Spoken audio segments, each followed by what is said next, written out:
마태복음 17장 14절에서 20절까지 말씀입니다. 14절입니다. 그들이 무리에게 이르매 한 사람이 예수께 와서 꿇어 엎드려 이르되 주여 내 아들을 불쌍히 여기소서. 그가 간질로 심히 고생하여 자주 불에도 넘어지며 물에도 넘어지는지라. 내가 주의 제자들에게 데리고 왔으나 능히 고치지 못하더이다. 예수께서 대답하여 이르시되 믿음이 없고 패역한 세대여, 내가 얼마나 너희와 함께 있으며 얼마나 너희에게 참으리요. 그를 이리로 데려오라 하시니라. 이에 예수께서 꾸짖으시니 귀신이 나가고 아이가 그때부터 나으니라. 이때 제자들이 조용히 예수께 나와 이르되 우리는 어찌하여 쫓아내지 못하였나이까. 함께 읽겠습니다. 이르시되 너희 믿음이 작은 까닭이니라. 진실로 너희에게 이르노니 만일 너희에게 믿음이 하늘만큼만 있어도 이 산을 명하여 여기서 저기로 옮겨지라 하면 옮겨질 것이요 또 너희가 못할 것이 없으리라. 아멘. 네, 오늘은 겨자씨 믿음이라는 제목으로 말씀을 나눠보도록 하겠습니다. 요즘도 보시면은 귀신을 주제로 하는 드라마나 영화들이 많이 있습니다. 예전에는 어렸을 때는 많이 좋아했던 것 같습니다. 저도 그래서 전설의 고향 이런 거를 좋아했었는데 나이가 들면 들수록 뭔가 보고 나면은 뭔가 남는 게 있는 것 같습니다. 찝찝한 뭔가가 있어서 요즘에는 웬만하면 그런 거는 잘 안 보게 됩니다. 재밌는 거는 성경에도 귀신들이 참 많이 등장을 합니다. 그 많은 귀신들은 다 어디로 갔을까 한번 생각을 합니다. 어디 가지 않았습니다. 오늘도 예수님이 쫓아내신 귀신들은 어디선가 분명 활동하고 있다라는 것을 우리는 기억해야 합니다. 이런 사실을 모르고 살면은 사실 마귀에게 빼앗기고 또한 당하는 그런 삶을 살 수밖에 없습니다. 물론 오늘 얘기는 단순히 귀신에 대한 이야기는 아닙니다. 잘 아는 것처럼 겨자씨만한 믿음에 대해서 나오는 본문입니다. 그래서 오늘 말씀을 통해서 믿음을 점검하며 또한 악한 영으로부터 우리의 삶의 행복을 지켜나가는 그런 비결을 한번 살펴보기를 원합니다. 오늘 본문의 말씀은 예수님의 구원사역, 그분의 공생애의 후반기에 해당되는 시간입니다. 예수님이 갈릴리 나사렛에서부터 하나님의 나라를 가르치신 지 아마 3년 정도의 시간이 흐른 것으로 볼 수 있습니다. 본문을 앞뒤에 두고 예수님은 예루살렘에 돌아가서 십자가를 지실 것을 계속해서 말씀하고 계십니다. 오늘 본문은 그 사이에 정확하게 들어가 있습니다. 그렇다면 오늘 이 사건은 단순히 귀신을 쫓는 것이 아니라 하나님의 구원과 연관되어 있다라는 것을 우리는 생각하면서 읽으셔야 합니다. 그래서 이제 뒷부분을 보시면은 본문 바로 앞에 보면은 예수님이 특별하게 베드로와 야고보와 요한을 데리고 변화산으로 올라가시는 사건이 등장하고 있습니다. 그 산 위에서 예수님의 모습은 광채가 나면서 아주 영광스러운 모습으로 변화가 되고 있습니다. 또한 구약 성경을 대표하는 모세와 엘리야가 내려와서 예수님의 별세, 그러니까 죽음과 십자가에 대한 부분을 함께 얘기하는 모습을 보게 된다라는 것입니다. 자, 지금 세 제자들의 앞에는 말로만 들었던 사람들, 죽은 줄 알았던 사람들이 등장을 한 것입니다. 어떻게 알았을지는 성경은 말하지 않습니다. 그런데 한눈에 압니다. 아, 이 사람이 모세구나, 이 사람이 엘리야구나. 그거를 뭔가 깨닫는 그런 순간적인 무슨 사건이 있는 것 같습니다. 이 사람들이 지금 영생을 누리고 있는 사람들입니다. 베드로는 이 황홀한 것을 보면서 유명한 말을 남깁니다. 주여, 여기가 좋사오니 여기에 초막셋을 지어 다 같이 살면 좋겠습니다. 이 말을 하는 것입니다. 어떻게 보면 베드로와 지금 두 제자는 천국의 맛을 보고 있는 것입니다. 산 위에서 천국의 맛을 보니 방금 산 아래에서 정말 야망으로 가득 차서 내가 첫 번째 제자가 되겠다라고 싸우던 그런 모든 것들이 온데간데 없어진 것을 볼 수 있습니다. 그러니까 사실 단적으로 보면 천국의 맛이 그만큼 대단하다라는 것입니다. 이 세상의 그 어떤 것도 생각하지 않을 정도로, 전혀 머리에 떠오르지도 않을 정도로 어마어마한 그런 은혜를 주시고 대단한 곳이 우리가 앞으로 갈 천국이라는 것을 우리는 기억해야 합니다.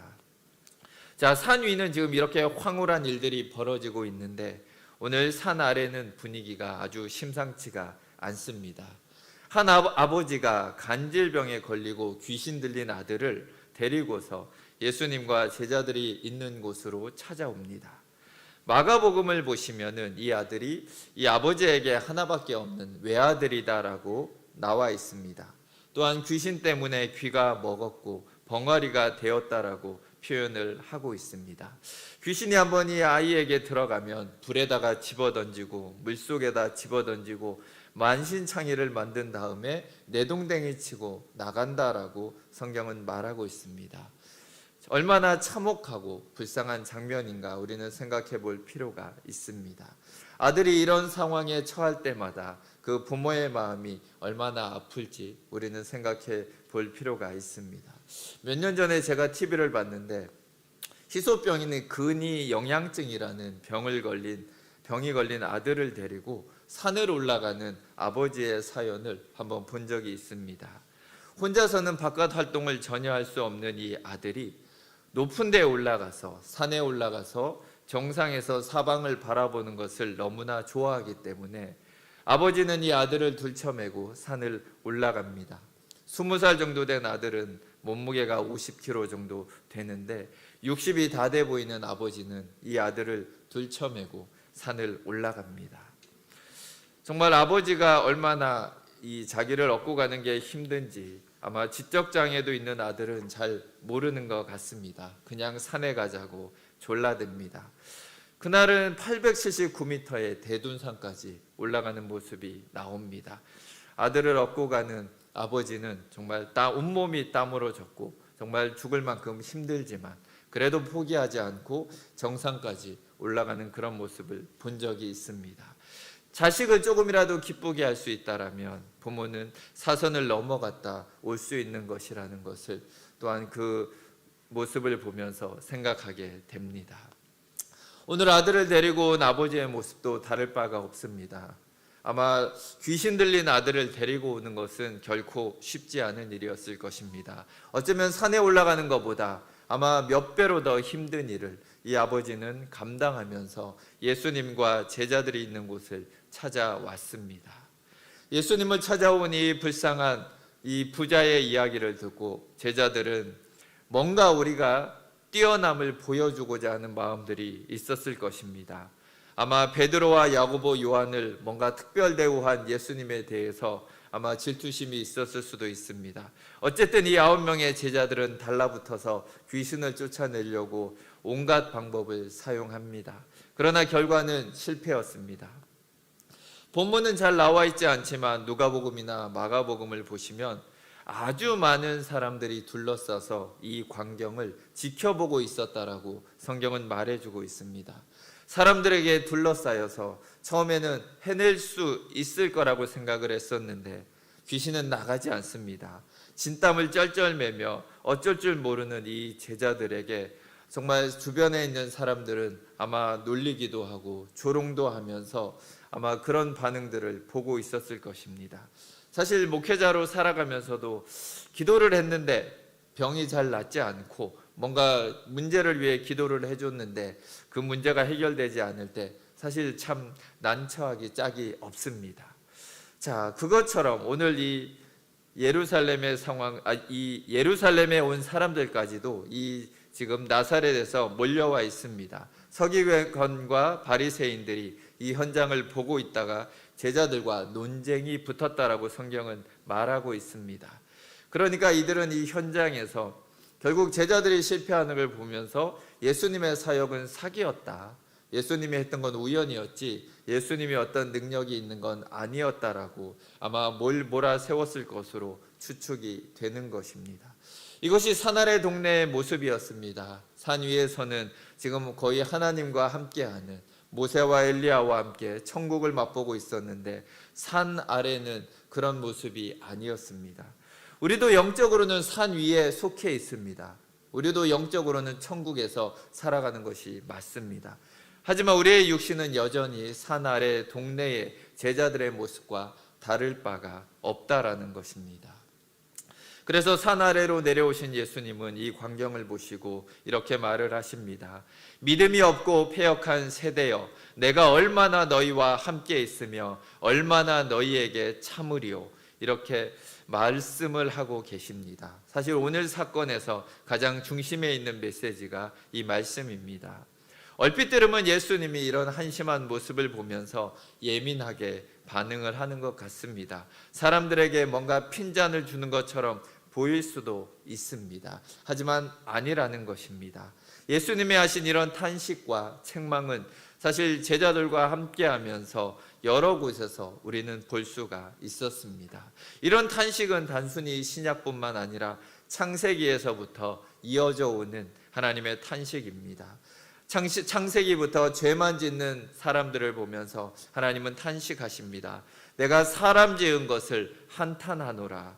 또한 민수기에서도 14장에서 이렇게 말합니다. 나를 원망하는 이 악한 회중을 내가 어느 때까지 참으랴. 예수님이 책망하시는 것과 하나님의 이런 책망하시는 모습은 사실 비슷하다라는 것을 우리가 느낄 수가 있습니다.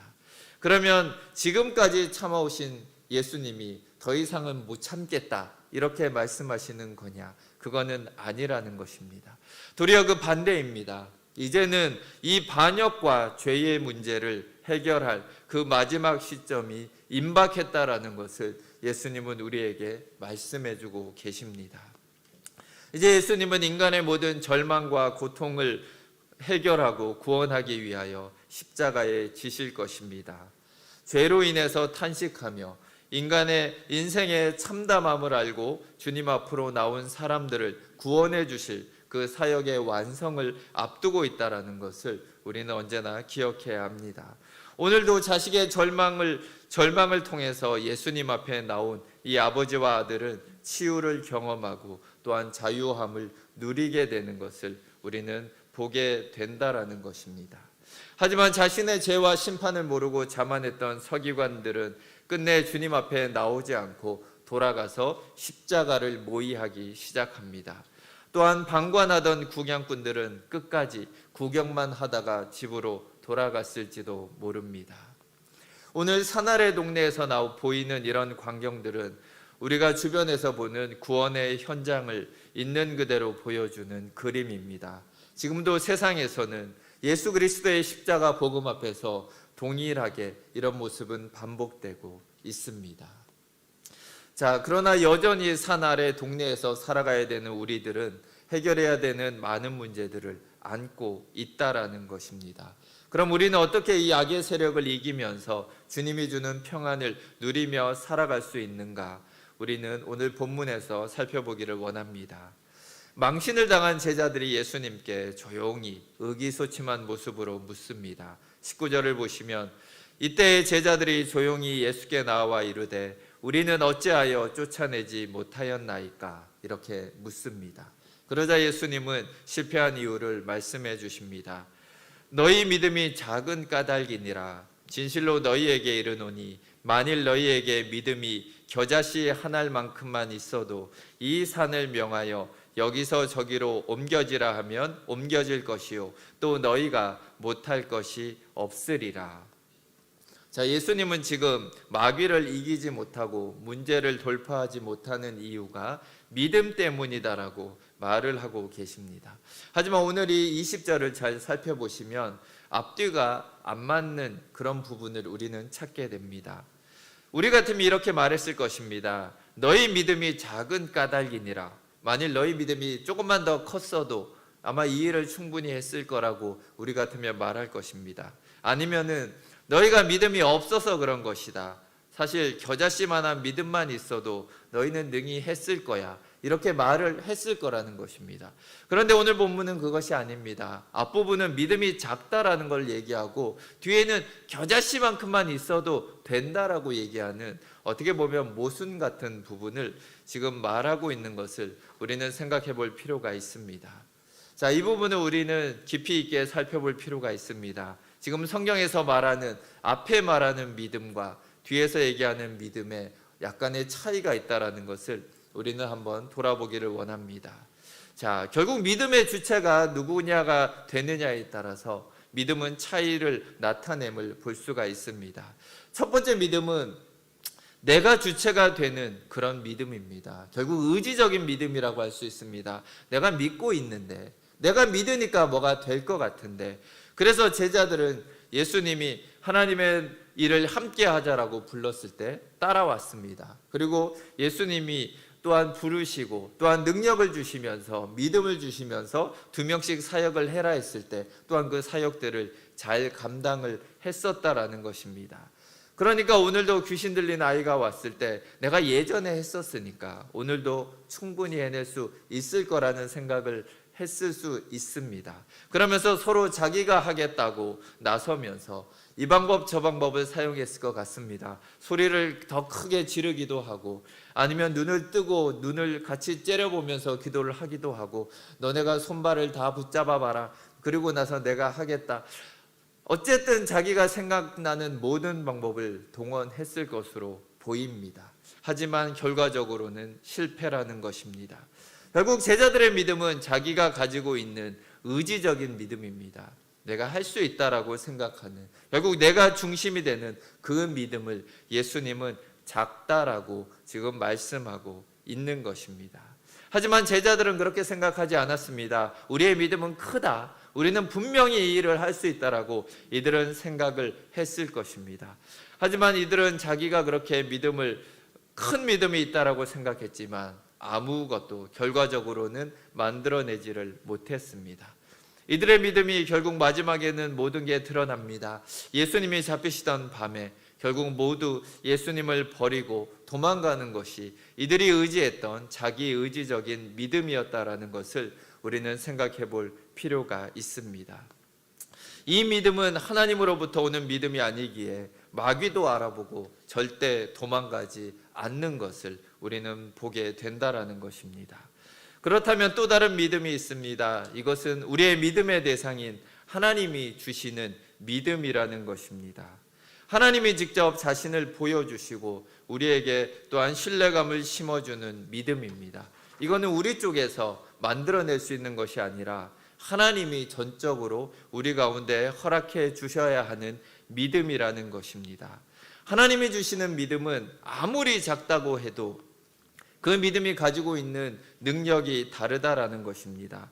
그 안에는 겨자씨가 나무로 자랄 수 있을 정도로 영원히 살 수 있는 그런 생명력을 가지고 있는 믿음이 이 겨자씨 믿음이라는 것을 우리는 알아야 하는 것입니다. 이 믿음은 마귀를 상대할 수 있는 능력이 있고 이 세상을 이길 수 있는 믿음이 된다라는 것을 우리는 기억해야 합니다. 결국 이 겨자씨만한 믿음, 하나님이 주시는 그 믿음, 하나님을 전적으로 의지하는 그 믿음이 없었기 때문에 결국 귀신을 쫓아내지 못했었다라고 예수님은 말씀하고 있는 것입니다. 우리가 스스로 크다고 생각하는 자기중심적인 믿음은 오히려 겨자씨 같은 믿음이 아니다라는 것을 우리에게 말씀하고 있는 것입니다. 그렇다면 우리는 어떻게 이 겨자씨 믿음을 사용할 수 있을까 생각해 보기를 원합니다. 먼저 우리는 인자하신 주님 앞에 나아가기를 원합니다. 아들을 정말로 힘겹게 끌고 온 아버지처럼 우리는 하나님 앞에 계속해서 나아가야 합니다. 정말 우리가 사는 이 산 아래의 세상은 만만치가 않습니다. 마귀는 언제나 우리의 마음을 뒤집어 놓습니다. 우리의 마음을 부글부글 끓어오르게 하고 두려움과 고독과 근심으로 우리를 짓누른다라는 것을 우리는 알 수가 있습니다. 그래서 이런 세상에서 우리의 의지로 사용하는 믿음은 아무것도 할 수가 없습니다. 그래서 우리는 하나님이 선물로 주신 이 겨자씨 믿음을 사용해야 함을 우리는 알아야 합니다. 그래서 하나님이 주는 이 믿음을 사용하기 위해서는 기도가 반드시 동반돼야 된다라고 성경은 말해주고 있습니다. 마가복음은 이렇게 대답합니다. 왜 우리는 못 쫓았냐라고 묻는 제자들에게 기도 외에는 이런 유가 나갈 수 없느니라라고 대답을 하십니다. 또한 마태복음에서도 21절이 없음이라고 표현되어 있지만 아래 부분을 보시면은 다른 사본에는 기도와 금식이 아니면 이런 유가 나가지 아니하느니라, 기도에다가 금식까지 더해서 말씀하고 있는 것을 보게 됩니다. 자, 여기에서 그럼 우리는 오해할 수가 있습니다. 기도를 많이 하면 능력이 나온다라는 생각을 하는 분들이 있습니다. 그래서 어떤 분들은 기도를 무조건 많이 하십니다. 저는 방언으로 하루 종일 기도하는 분들도 본 적이 있습니다. 어떤 분들은 직장을 관두고 직장 생활하는 만큼 기도를 하겠다라고 작정하고 기도하는 분도 봤습니다. 물론 기도를 많이 하면 도움이 됩니다. 하지만 기도하는 시간과 능력이 비례하는지 이 부분은 잘 모르겠습니다. 오늘 성경이 우리에게 말해주고 있는 것은 기도를 다시 인간의 노력으로, 인간의 의로 바꾸라고 말하고 있는 것이 결단코 아니라는 것입니다. 도리어 기도라는 것은 우리가 하나님 앞에 나아가서 우리가 얼마나 연약한 존재인지를 깨닫는 것입니다. 정말 내가 아무것도 아니구나, 하나님의 은혜가 아니면 살아갈 수가 없구나, 그거를 깨닫고 또한 우리를 사랑하시고 보호하시고 구원해 주신 그 하나님이 어떤 분인지를 더욱더 깊이 있게 깨닫고 알아가는 것이 기도라고 우리에게 분명히 말씀해 주고 있습니다. 우리의 믿음은 자꾸 우리가 할 수 있다라고 말합니다. 하지만 하나님이 우리에게 주시는 믿음, 이 겨자씨 믿음은 나는 할 수 없다, 그러나 하나님은 하신다라고 계속 우리에게 말씀해 주고 있다라는 것입니다. 그래서 이 겨자씨 믿음이 자꾸 우리가 사용하게 된다라면 자꾸만 하나님만이 보이게 된다라는 것입니다. 나는 낮아지고 나는 점점 작아지고 점점 나는 없어지지만 도리어 반대로 하나님은 점점 커 보이고 하나님은 더 위대해 보이고 하나님이 전부로 보이는 것이 바로 이 겨자씨 믿음이라는 것을 우리는 기억해야 됩니다. 결국은 이 믿음이 우리 안에 있을 때, 또한 이 믿음이 우리를 붙잡을 때 모든 것이 하나님의 은혜라고 고백할 수밖에 없습니다. 또한 모든 것을 하나님이 하셨다라고 우리가 인정할 수밖에 없다라는 것입니다. 그래서 우리는 이 겨자씨 믿음을 통해서 계속해서 하나님의 능력을 점점 더 크게 보게 된다라는 것입니다. 매일 아침마다 눈을 뜰 때 우리는 무엇을 떠올리십니까? 어쩌면 여전히 산 아래 동네의 일들을 생각하고 있을 수 있습니다. 오늘 하루 동안 내가 짊어져야 하는 부담감, 또한 일상의 지루함과 생활에 대한 염려와 걱정들, 감정적인 어려운 것들이 우리의 마음을 눈을 뜨는 그 순간부터 장악하고 있다라는 것입니다. 그렇다면 우리는 이런 것들이 몰려오기 전에 산 위로 올라가야 됩니다. 하나님의 나라로 우리가 올라가야 하는 것입니다. 오늘도 이 세상을 살아갈 수 있는 믿음, 하나님이 주는 겨자씨의 믿음을 가지고 승리할 수 있도록 기도의 자리로 나아가야 하는 것입니다. 결국 내 힘이 아니라 하나님이 주시는 겨자씨 믿음을 통해서 은혜와 믿음으로 오늘 하루도 우리가 승리하기를 바라는 마음으로 나아가야 합니다. 우리가 하나님이 주신 겨자씨 믿음으로 매일매일, 또한 이번 한 주간도 주님이 주시는 승리를 맛보는 우리 귀한 성도님들이 되시기를 주의 이름으로 축원드립니다. 함께 기도하겠습니다. 하나님 아버지, 감사합니다. 하나님을 믿으면서 하나님을 주인이라고 고백하지만 여전히 우리 자신이 주인으로 살아가는 것을 고백합니다. 하나님, 우리의 신앙생활 속에서도 얼마나 많이 우리 자신이 주인이 되어서 그냥 하나님을 이용하려고 하는 모습들이 많이 보이는가 우리가 고백합니다. 하나님, 하지만 그런 믿음으로는 우리가 이 땅에서 아무것도 할 수 없음을 고백합니다. 정말 믿음도 하나님이 우리에게 주시는 선물입니다. 우리가 하나님이 주시는 그 믿음을 온전히 사용할 때 주님이 이 땅에서 우리에게 허락하신 놀라운 일들을 할 수 있음을 고백합니다. 하나님, 우리가 기적에 집중하지 않기를 원합니다. 하나님, 기적은 단지 도구에 불과합니다. 하나님이 우리를 통해 원하시는 것은 영혼의 구원임을 하나님 우리가 깨닫기 원합니다. 하나님, 정말 우리가 천하 만민에게 다니면서 그들에게 주의 복음을 증거하기 원합니다. 또한 우리에게 주신 이 믿음을 사용하여서 더욱더 이 복음이 하나님 잘 증거되는 통로로 우리를 사용하여 주시옵소서. 하나님, 이번 한 주간도 주님의 믿음으로 우리가 승리하기 원합니다. 하나님이 우리를 보호하여 주시고 매일같이 승리하는 삶을 허락하여 주시옵소서. 감사드리며 예수 그리스도 이름으로 기도드립니다. 아멘.